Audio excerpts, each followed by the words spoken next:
네, 진플릿의 전상진입니다. 지난 시간에 우리가 RBE5나 I에 대해 설명을 했잖아요. 근데 지금은 이제 RBE 빼고 5냐 I는 이제 구별하잖아. 근데 이제 이 메커니즘에 대해서 RBE 세 번째 써 있는 E에 대해서 설명을 할 건데, 크게 나눠서 이 메커니즘은 스플릿 이 메커니즘이랑 인설트 이 메커니즘이 있어요. 두 개. 그러니까 인설트는 말 그대로 뭔가 안에다 넣었다는 거예요. 밖에는 안 보여요. 그 밖에 안 보이는 걸 안에까지 제가 다 분해해서 보여드릴 거예요.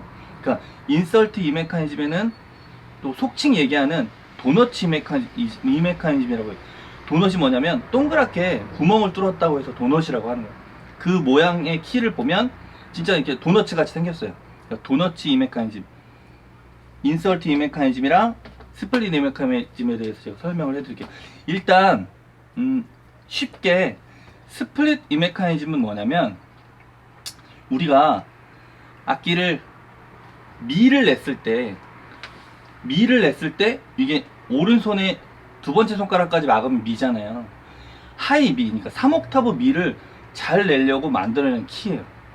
그러니까 초보자들이 이거 이 메커니즘이 있는 거예요, 없는 거예요 라는 걸 사서 이렇게 사시려고 하시는 분들 계신데, 사실 제가 볼 때는 한 플룻을 3년 이상 불지 않으면 하이 미를 잘 내는지 못 내는지 잘 구별 못 해요. 그러니까 사실 어떻게 보면 이 메커니즘 달려있는 게 비싸요. 저가용에서는 한 20만원 비싸고 고가용에서도 한 300만원까지 차이가 나요. 근데 하이 미 이 메커니즘을 잘 내고 못 내는 거는 조금 많이 배우고 해야 되니까, 초보자들이 이 메커니즘을 꼭 사야 된다는 그런 보장은 없어요. 그러니까 그걸 좀 알아주시고, 스플릿 이 메커니즘에 대해서 먼저 설명을 해드릴게요. 스플릿 이 메커니즘은 이 왼손 말고 오른손 미를 눌렀을 때, 원래는 보통의 키들은 미만 누르면 이게 솔, 파, 미잖아요. 미인데 이 미를 눌렀을 때 딴 걸 다 띄고 이 손가락만 눌러보면 연동되는 키가, 잘 보시면 하나만 움직이죠. 이 미 말고 요거 하나만 움직이는 걸 볼 수 있어요. 그죠? 하나만 움직이죠. 근데 이건 이 메커니즘이 없는 거예요. 근데 이 메커니즘이 있는 거를 눌러보면,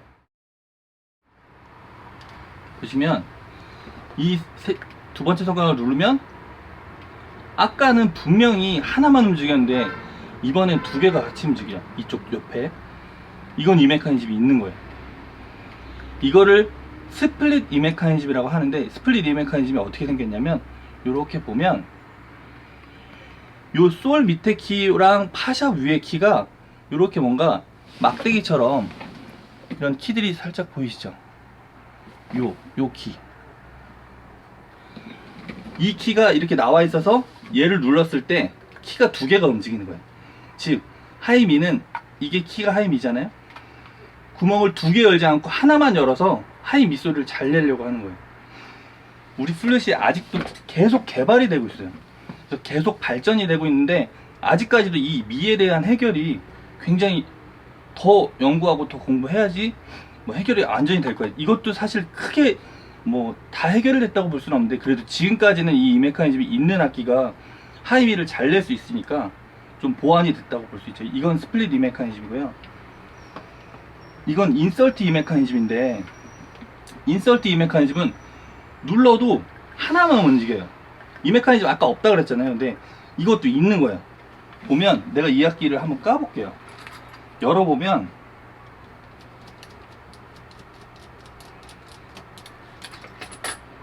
이 초보자들은 열면 안 돼요. 큰일 나요. 이렇게 키를 보면, 자, 요 구멍 안에 구멍이 뚫려 있죠? 여기도 뚫려 있고 똑같이 뚫려 있는데, 요 솔 밑에 키가 자세히 보면 도너츠처럼 구멍이 뚫려 있어요. 뭐가 막혀 있죠? 이렇게 동그랗게 구멍이 뚫려 있잖아요. 이걸 인설트 이 메커니즘이라고. 그러니까 즉, 악기를 사서 자기 악기를 보고 안에 이렇게 보면 뭐가 구멍이 뚫려 있거나 도넛처럼 뭐가 보이면 그건 인설트 이 메커니즘 들어있는 악기예요. 이게 굉장히 많이 들어있는 이제 쌍교란 악기에 키가 들어있는 건데, 이게 이 메커니즘, 인설트 이 메커니즘 들어있는 거예요. 아시겠죠? 자, 그리고 아까 스플릿 이 메커니즘이라고 해서 스플릿 이 메커니즘의 종류도 한 3-4가지 돼요. 근데 대표적으로 이렇게 뾰족히 튀어나온 스플릿 이 메커니즘은 평범하게 눈으로 보여요. 이렇게 이걸 눌러도 2개가 움직이고 이렇게 키가 이렇게 뾰족 튀어나왔으니까 아, 내 건 이 메커니즘이 있나 보다라고 하는데, 이렇게 없는 것도 있어요. 이 사이에 아무것도 없어요.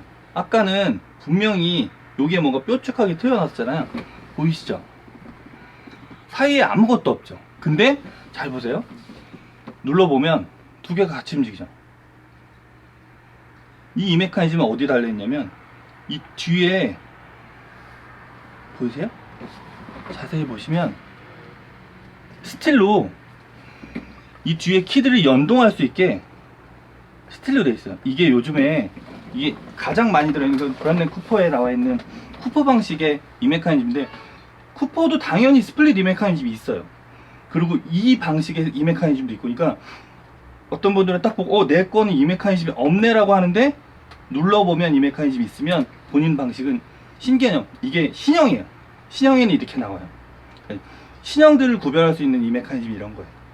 아시겠죠? 이 메커니즘이 있고, 그리고 이거는 저도 많이 보지 못한 악기인데, 딴 교에서 이 메커니즘을 장난스럽게 만든 건 아닌데 키가 좀 되게 신기하게 만든 이 메커니즘이 있어요. 보시면 이렇게 악기를 보면 요 키, 트릴 키 같은 게 여기 밑에 있죠. 다 키들이 큰데 얘만 작아요.